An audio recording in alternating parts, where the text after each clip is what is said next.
Oke, assalamualaikum warahmatullahi wabarakatuh. Eh, Alhamdulillahirabbil alamin. Kita dapat berjumpa lagi, teman-teman. Sudah kelas 6, tetap semangat belajarnya walaupun dari rumah. Oke, before we start our study, let's we sing basmalah together. Bismillahirrahmanirrahim.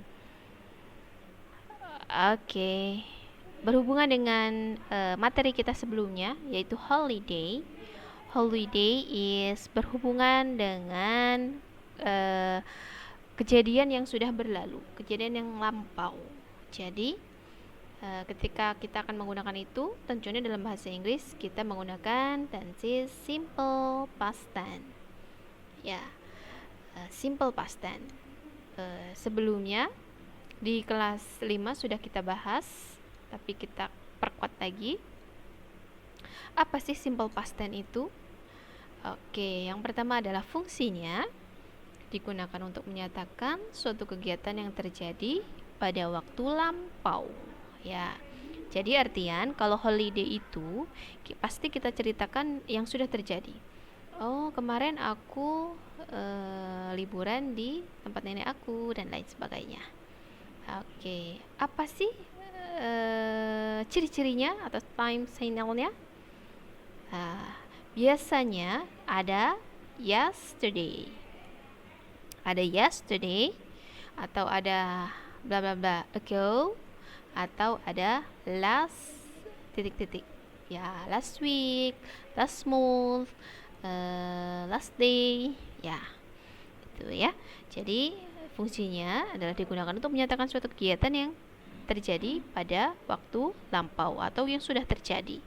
Itu simple past tense. Oke. Ya. Formulanya atau rumusnya dalam simple past tense kita pelajari ya, karena sudah kelas tinggi, sudah kelas 6, jadi sedikit demi sedikit kita belajar tentang tenses ya nak ya.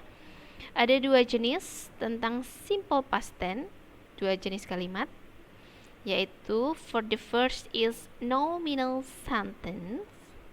Nominal sentence itu tidak ada verb ya. Oke, kalau untuk kalimat positifnya subject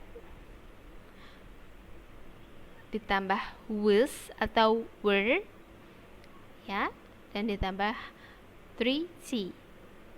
Di sini noun, adjective, or adverb ya. 3C itu jadi bisa noun, bisa adjective, atau bisa adverb. Noun itu kata benda, adjective itu kata sifat,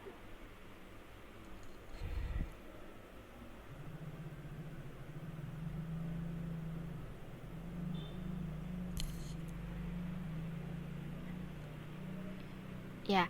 Jadi diulangin lagi, ada dua jenis simple past tense. Yang pertama ada nominal sentence ya. Kalimat positifnya subject ditambah was atau were ditambah 3C. Apa 3C itu?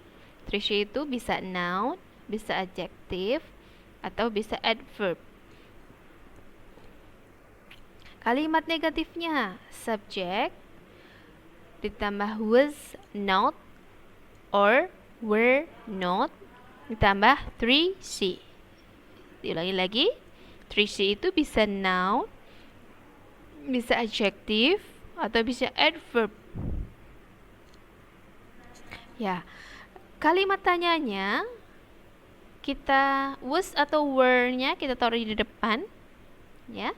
Was atau was or were ditambah subject ditambah 3C ya. 3C lagi itu tadi bisa noun, bisa adjective, atau bisa adverb.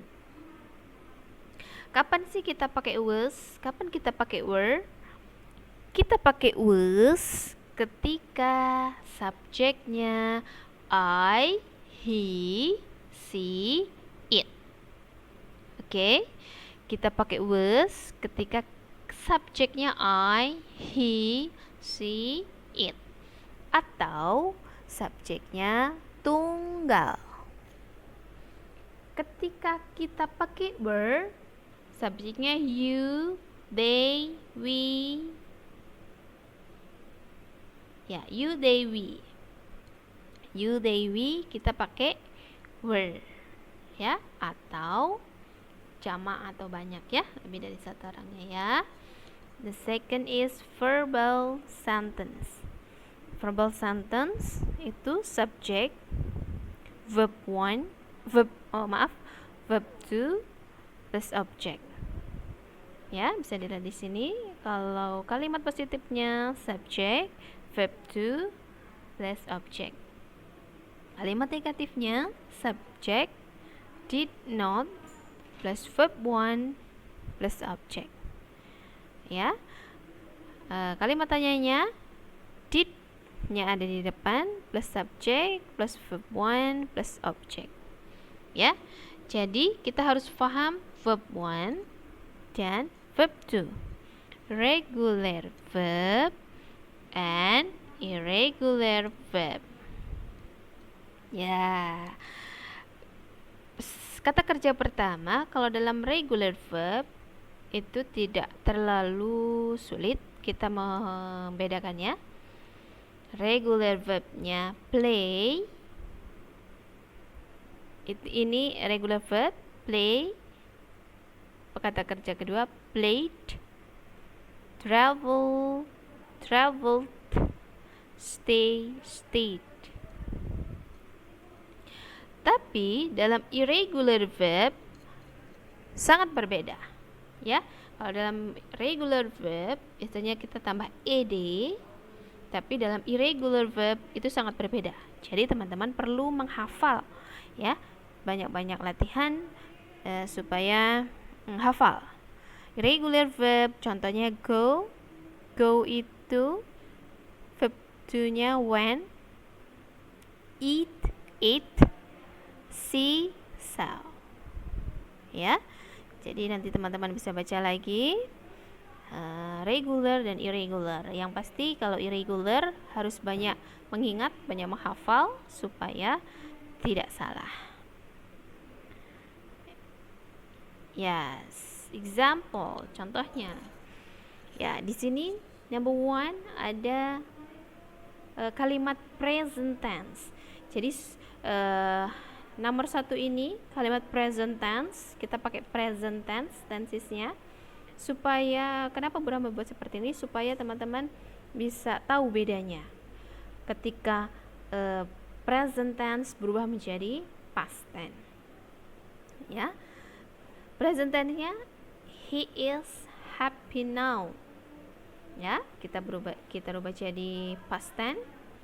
He was, ya, yang positif, he was happy yesterday. Ya, yang positif, he was happy yesterday.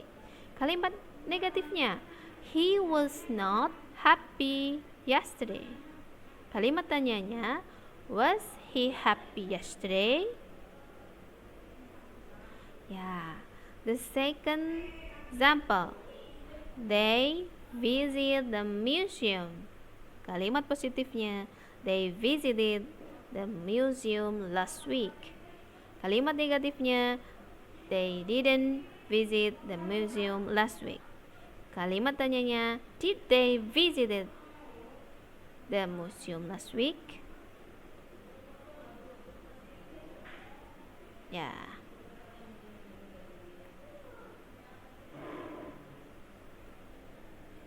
Silahkan.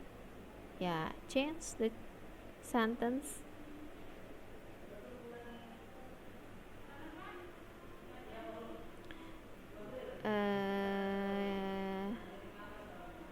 Change the sentence.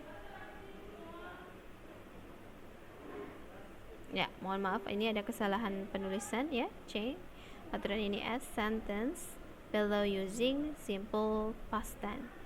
Jadi teman-teman silahkan buat kalimat positif, negatif, dan kalimat tanyanya. ditulis di buku tulis dan nanti dikumpulkan. And then tugas yang terakhir adalah melengkapi kalimat yang rumpang, melengkapi kalimat yang belum lengkap. Ya, ini adalah sebuah cerita. Jadi ceritanya tentang holiday. Dan di sini ada yang kotak hijau, Kotak hijau ini adalah pilihan-pilihan jawaban yang belum lengkap ini. Silahkan teman-teman baca, pelajari, dan lengkapi. Jika ada yang belum paham, silahkan ditanyakan. Bisa WA Bu Rahma. Cukup sampai di sini. Mohon maaf jika ada kesalahan. Mohon maaf jika ada kekurangan dalam penyampaian. Assalamualaikum warahmatullahi wabarakatuh.